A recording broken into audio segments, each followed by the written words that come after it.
Welcome to the Old Time Radio Westerns. I'm your host, Andrew Rhynes, and let's get into this episode. This episode is going to be Western Stories. Today's story comes from Escape. Original air dates January 3rd, 1950. It's going to be an action-packed Western about the first Colt six-shooter, California Goldfields, and double-crossing dance hall queen. It's called The Pistol, and I hope you enjoy. Tired of the everyday routine? Ever dream of a life of romantic adventure? Want to get away from it all? We offer you Escape. Escape, designed to free you from the four walls of today for a half hour of high adventure. Tonight we escape to an early California gold camp and an exciting tale of frontier revenge, as Les Crutchfield tells it in his colorful story, The Pistol.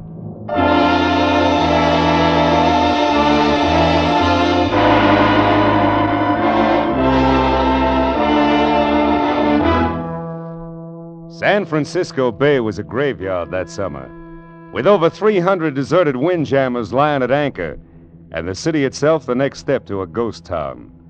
Every man who could walk, run, or stagger had headed inland to look for gold, and the women had followed. Mostly they traveled up the river as far as Sacramento, then fanned out into the hills.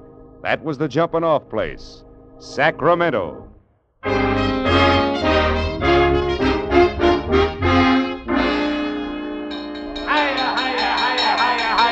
Step right in, boys. Move up close. Everybody sees and everybody gets a chance. Anytime old honest Faraday runs an auction, you know it's on the level. All right now, friends. The pistol I'm holding in my hand here is the first one of its kind ever seen west of the Rockies. The first model of Dr. Samuel Colt's new 44 caliber six-shooter. The gun that fires 6 times without reloading. Now, who'll open her up with a bid of $250? Did you hear me? $250. Come on, boys. There's plenty of gold on the Sacramento River, but only one Colt six-shooter. Now, did I hear a bid of, say... $250. Thank you, sir. The man says $250. All right, here we go. I stood there in the hot sun on the Sacramento waterfront and watched the crowd bidding for the pistol.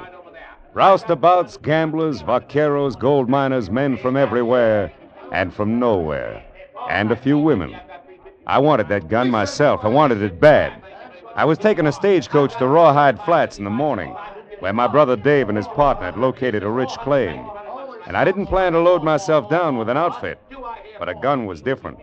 I was packing $1,000 in gold eagles, and I was ready to lay out a good part of it to get that six-shooter. The bidding reached $500. All right, anybody else? Anybody making $550? $525. Anybody else? All right, going once. Going twice. $600. $600. And the new bidder. I have $600. Gentleman here bids $600. Will anybody make it $6 1/4? $6 1/4. Only $700. And another new bidder. And the little lady knows a bargain when she sees one. All right, I'm bid $700. 777. Will anybody make it 8? How about you, mister? Follow the bid 6. Would you want to raise it again, sir? Sorry, mister. 6 was my limit. Let her have it. All right, anybody else? Going once? Going twice? Sold! Lady, you bought yourself a gun. Now, friends, if you'll step right over here to the end of the platform, I've got... Could I get through? Pardon me, please. Well, congratulations. What? Oh, you should have kept on bidding. Why? You'd have gone to $1,000 if you had to. Yes, I suppose I would. I guess it just isn't your lucky day. Oh, I don't know. Haven't I just met the prettiest girl in California? Have you? Haven't I? Maybe that's not as lucky as you think.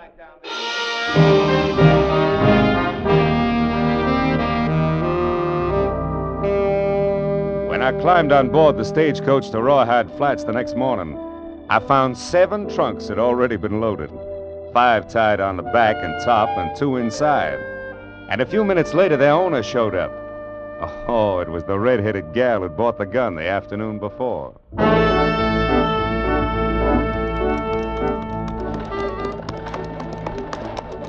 It took 5 miles out of Sacramento to break the ice. And after that, well, I learned her name was Teresa Blake. She'd been down to San Francisco to buy some new clothes, and she was on her way back to Rawhide Flats. No, I don't live with my folks. I don't have any folks. I work. Oh? Doing what? I'm a singer. The Brass Nugget Saloon. I see. No wonder you wanted a gun so bad. No, I never have any trouble there. I got the pistol as a present for my boss, Mr. Mallory. $700 makes a pretty expensive present, Miss Blake. He's been good to me. Awfully good. I see. Well, anyway, it's a great gun. In 15 years, every man west of St. Louis will be packing one. Oh, I was going to give you something. I almost forgot. A sort of consolation prize for losing out on the gun. Oh, here it is. Yeah, it looks like a little gold nugget. Brass, not gold. It's to hang on a watch chain. Souvenir of the Brass Nugget Saloon. Of course, you can pretend it's real gold if you like. All right, I will then. I hope that's not what my young brother's doing on the Boston Pocket claim of his. I mean, pretending it's real. The Boston Pocket claim. Uh-huh. You said your name was Storm. That's right. Jonathan Storm. I didn't even recognize it until... Then you're Dave Storm's brother. Yeah. Do you know him? Yes. Yes, Mr. Storm, I wonder if you'd mind if I tried to get some sleep now. I'm really awfully tired.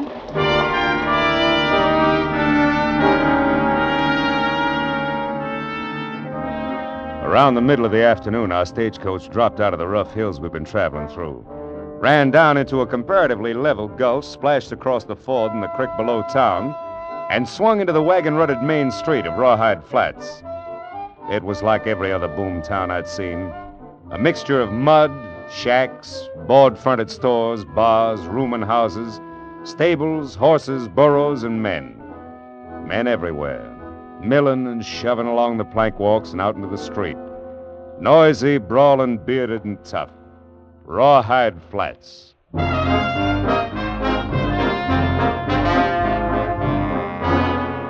Half hour later, I rented a horse and rode up through the canyon north of town.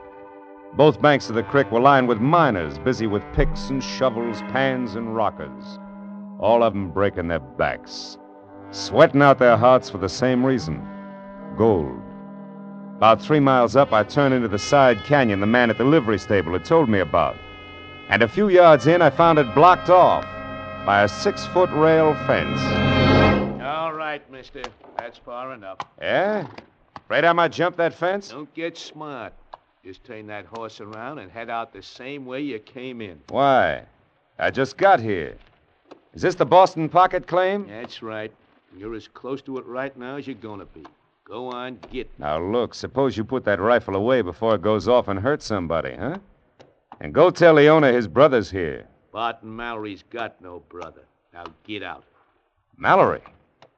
The way I heard it, Dave Storm is the owner of this claim. Storm? Are you Storm's brother? That's right. Is he around here? Get out of here, Storm. Boot that horse and ride, do you hear me? This is the last warning you're gonna get. So start riding. All right, mister. I never argue with anybody who's packing a rifle, unless I've got one, too. And maybe the next time I will have. Come on, boy, get up!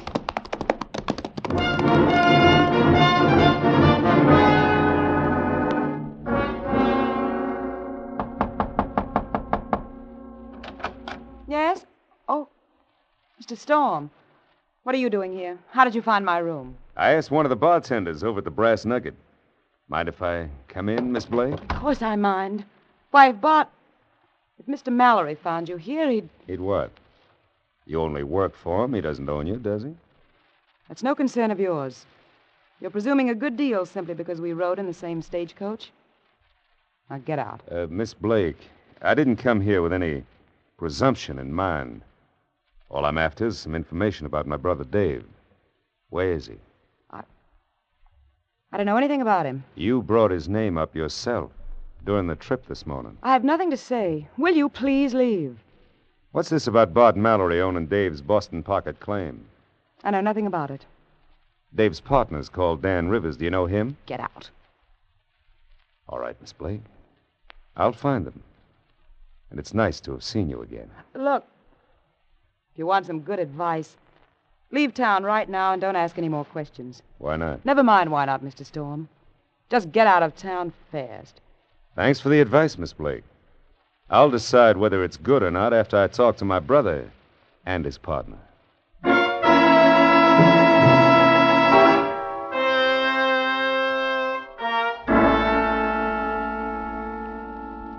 Now, look, Dan, you're Dave's partner, so let's have it straight. Why does everybody shut up like a clam when I mention his name? What's this all about? Where's Dave, anyway? Jonathan, I wish somebody else had told you. Told me what? That David is dead. Dead? That's right, Jonathan. He was... Go on, Dan. What happened? He was shot in the back. We found him lying in the street at the north edge of town one morning a couple of weeks ago. I see. Who did it? You want the official story? Yeah, first.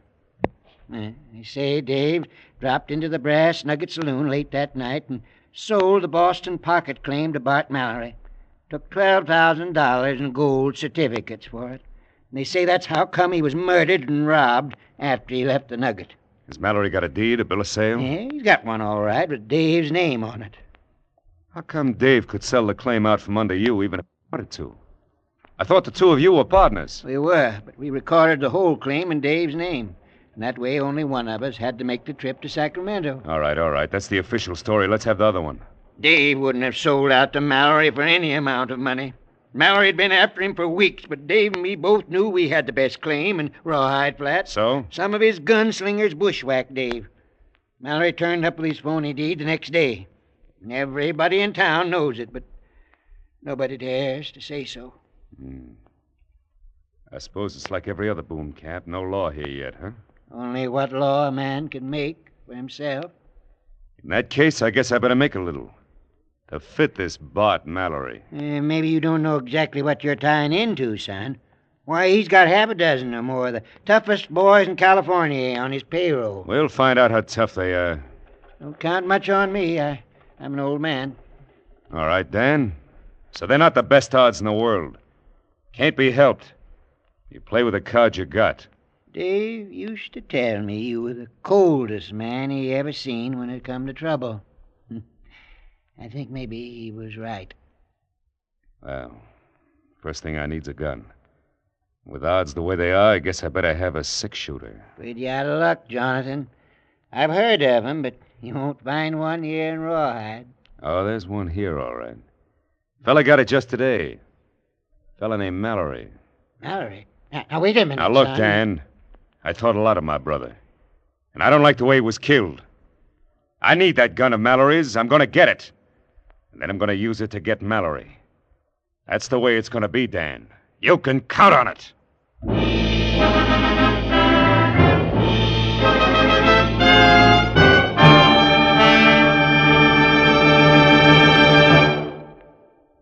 In just a moment, we will return you to the second act of Escape.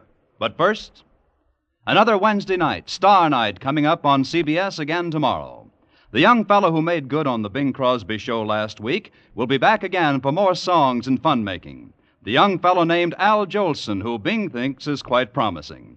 Burns and Allen will be around again with more of their madcap humor, and Groucho Marx will be throwing the ad-libs fast and furiously on You Bet Your Life. And Dr. Christian, the only show in radio where the audience writes the scripts, will be announcing a great new prize contest.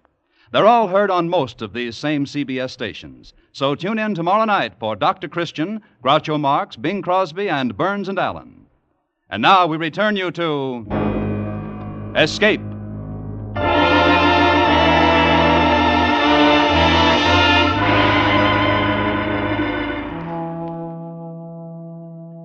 I stepped inside the swinging doors of the Brass Nugget Saloon and looked things over.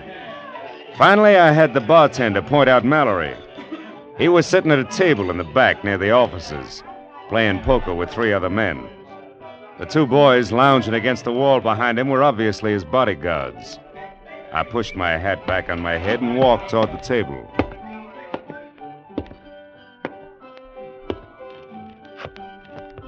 Well, there you are, boys. 4 10s. I guess that ought to do it. Sorry to butt in, but is your name Barton Mallory? Yeah, that's right. Something I can do for you? My name is Storm. Jonathan Storm. This is the one I told you about, boss. You probably knew my brother. Oh, yes, David Storm. Sure. He used to come in here. So I heard. You got anything special in your mind? Yeah. I need a gun. I understand you got a new six-shooter. I'm sorry, it's not for sale. I didn't say anything about buying it. I'll bet $1,000 against that gun on a cut for high card. What do you say? Sorry, Storm, the gun's out of it. Name something else. No, I want the gun. What's the matter, Mallory? The boys told me you'd bet on anything in the house if the odds were right. Yeah, that's right, I will. But the gun's a gift from a friend. Maybe you figure your luck's about to run out. Would that be it? All right, I'll take the bet. Benny, break out a new deck. Yeah.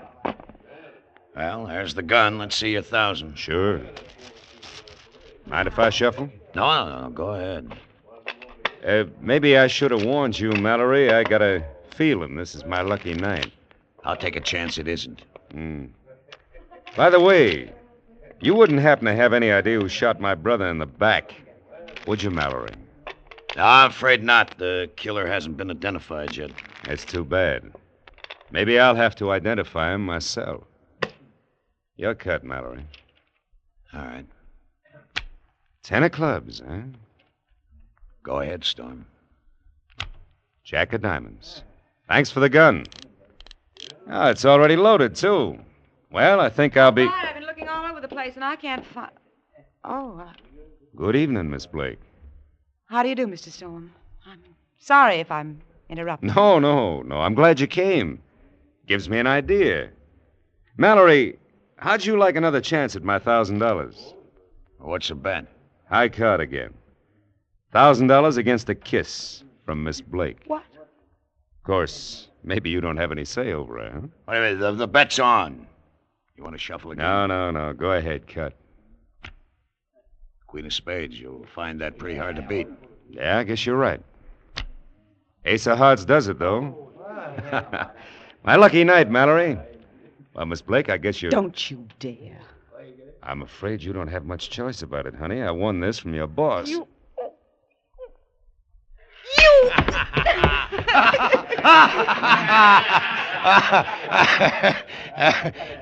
It's too bad, Storm. Looks as if the lady doesn't like your brand. No, I guess not.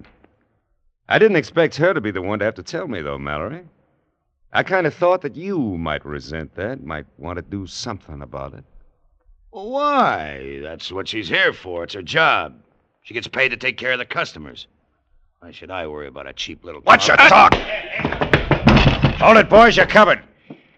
All right, Mallory, you better get up off the floor and call off those dogs of yours. If either one moves, I'll kill him. All right, boys. You can drop it. Storm, it was a pretty bad mistake you just made. I don't forget things. I think maybe this was your last lucky night. I'll make that a bet if you want. All right, boys, come on, let's go. Mallory and his gunman went into the office and didn't come back. Finally, after about an hour, I walked out of the Brass Nugget and bumped square into a middle-aged woman who'd been waiting for me just outside. She said Teresa wanted to see me right away in her room.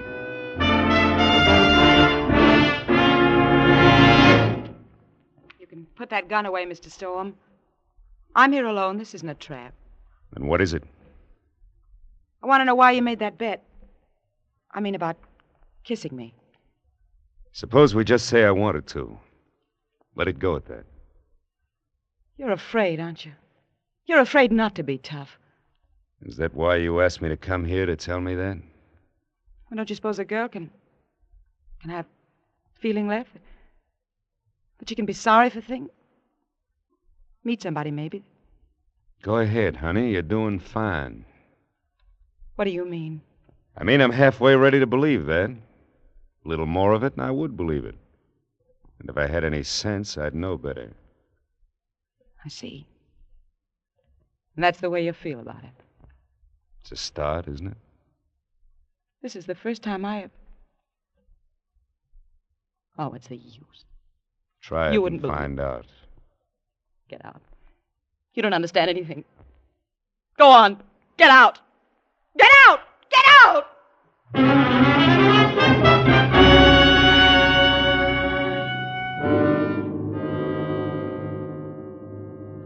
I'm telling you, son, it's the worst mistake you could have made. Knocking him down like you did last night, why, he won't think of nothing else. Not until he's killed you. People have tried that before, Dan. I'm still here. But you haven't got a chance. His gunmen will be watching like hawks for the first second you're not covered. The whole town isn't on Mallory's payroll.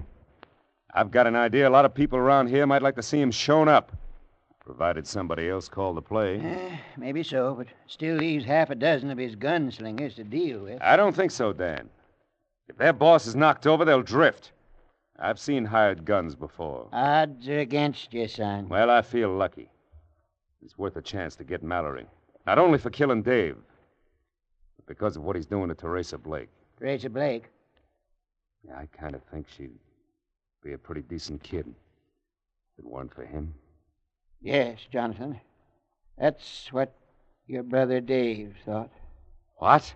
He was crazy about her, too. Hung around the Brass Nugget every night. She kept leading him on. I guess that fitted in with Mallory's plans. Yeah. I guess it did. I guess it still does. What do you mean, son? Nothing, Dan, when you come right down to it. I guess when a man turns soft, it always starts with his head. I'm sorry, Jonathan. I didn't know you felt that way about her. Oh, it's all right. I'm glad you told me. Glad I found out in time. And now that I have, I think I can use Miss Blake.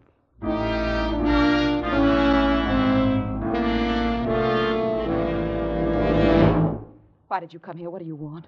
A short talk, honey. I don't want Mallory to see us. You've got to leave town. Leave now and don't come back, please. How much do you get for this, honey? I mean, talking me into leaving town and getting me out of Mallory's way. You fool. Oh, you fool. He doesn't mean a thing to me. It's you, don't you know that? I'll go with you if you'll only leave tonight. I'll go with you right now, please. No. I've gone too far now to turn back. I've got to finish it up. It's not too far yet, but it will be. Maybe you'll want to turn back then, only it'll be too late. A few hours from now, it'll all be done. And then maybe we can think about some other things. If you still want to. Want to?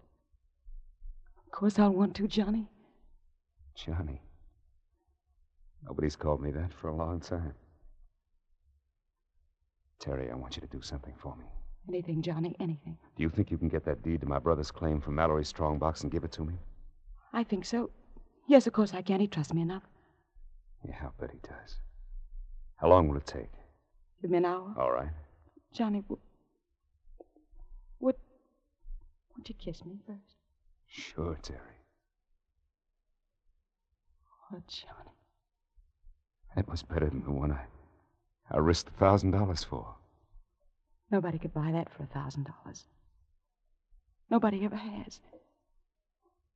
Come back here to my room in an hour, Johnny. I'll have the deed.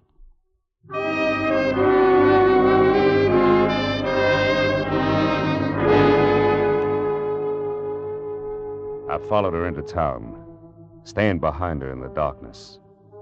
And from the opposite side of the street, I watched her walk into the swinging doors of the Brass Nugget. Then I slipped into the shadows between two tar paper shacks and waited.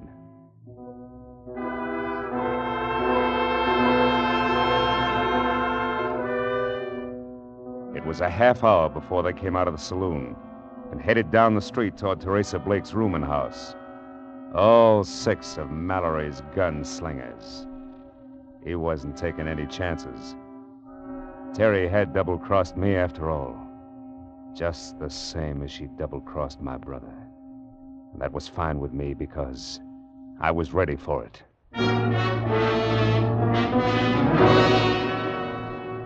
I walked into the Brass Nugget and down the hallway at the far end of the bar. I eased the 6-shooter into my hand and stopped in front of the door to Mallory's office. Come in. Evening, Mallory. Stop. Well, it's quite a surprise. Yeah, I imagine. Keep your hands on the desk. Well, sure, Storm. I don't have a gun anyway. Watch him, Johnny. He's lying. He carries one in his sleeve. You dirty little rat. Well, I didn't see you there in the corner, Miss Blake. Thought you might be down the street waiting to watch the fireworks. They made me tell, Johnny. One of the boys followed me and saw us together. When I came back here, they made me tell. They hit me, look. That must be real painful. Almost as bad as being shot in the back like Dave was. I didn't know what they were planning. I didn't know Bob was going to kill him. Johnny, I swear I didn't. Drop it. Mallory, you got a forged bill of sale there in your strong box. I want it. Sorry, Storm, you're out of luck. I won't open the box and you can't. What makes you figure you're in a position to argue about it? Why not? Because you've got a gun on me? You wouldn't shoot an unarmed man, Storm. What about that gun in your sleeve? I'm not drawing. I see. All right, Miss Blake, get out of here. Johnny, what are you going I said get out. And don't bother going after the boys. There won't be time. Johnny. Get out! So you won't draw, Mallory, huh? You're going to play it safe. I'd be crazy to do anything else. Maybe. The only way out of this room is through the door behind me. I noticed that kerosene lamp has a glass bowl on it. Ought to start a nice fire if I picked it up and smashed it against the wall. Storm, you fool! What about it, Mallory? My gun's in the holster. Want to stay there and burn or draw and try to get out? This place will go up like a tinder box. Take your choice, Mallory. Draw or burn. Storm, you can't leave me in here like this. Draw or burn. All right, then, if you... Tough luck, Mallory. That's for Dave. And that's for me. All right, hold it a second. Hold it. You better clear out of here fast. The place is on fire. And anybody that works for Bart Mallory is out of a job. He's dead. Jonathan, son, are you all right? You're not hurt? No, I'm all right, Dan. Come on, let's get out of here. Sure, come on, son. Mallory's dead. I guess that takes care of it, Dan. Jonathan, you're the luckiest man alive. Yeah, sure. Somebody might go down to Jackson's rooming house. Tell those bushwhackers and Mallory's they can hit the trail north. The boss is dead. Your boss is dead. This ought to be far enough, Dan. Look, the fire's breaking through to the roof. Won't be long now. Johnny, are you all right? Sure, I'm all right. What of it, Miss Blake? Thank heaven. Oh, Johnny, if anything had happened to you, I couldn't have gone on. Miss Blake, I've got something for you.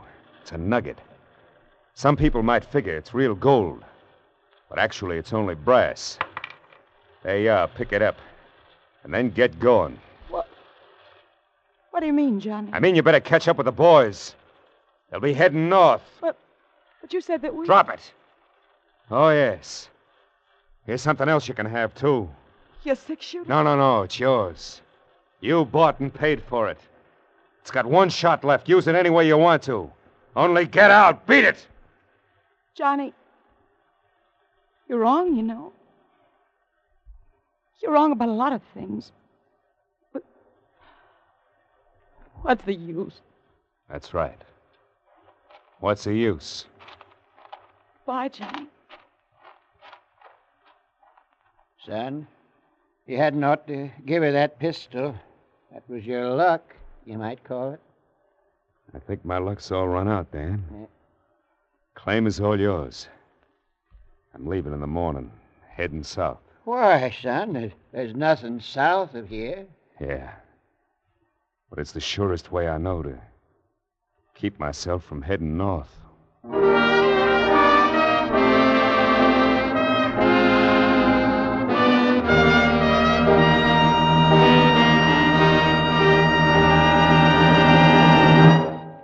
Escape is produced and directed by William N. Robeson. Tonight we have presented The Pistol by Les Crutchfield. Featured in the cast were Gerald Moore as Jonathan Storm, Betty Lou Gerson as Terry Blake, Charlie McGraw as Bart Mallory, and Will Gear as Dan Rivers. Also heard was Eddie Marr. Special music was arranged and conducted by Del Castillo. Next week. You are in command of an English destroyer sailing to join the North Sea Patrol in October 1914. It is midnight, and from the enemy coast comes a desperate signal for help, which you would like to ignore, but from which there is no escape. Next week, we escape with Robert Buckner's exciting and unforgettable tale, The Man Who Won the War. Goodbye, then, until this same time next week, when once again we offer you Escape.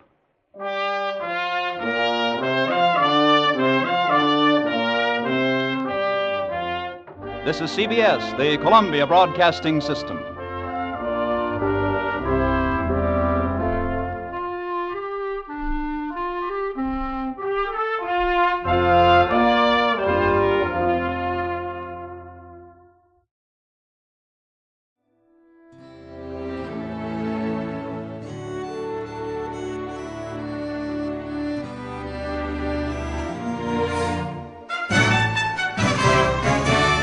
This has been a presentation of OTRWesterns.com, and we hope you enjoyed. Please take some time to like and rate our shows in your favorite podcast application. Follow us on Facebook by going to OTRWesterns.com/Facebook.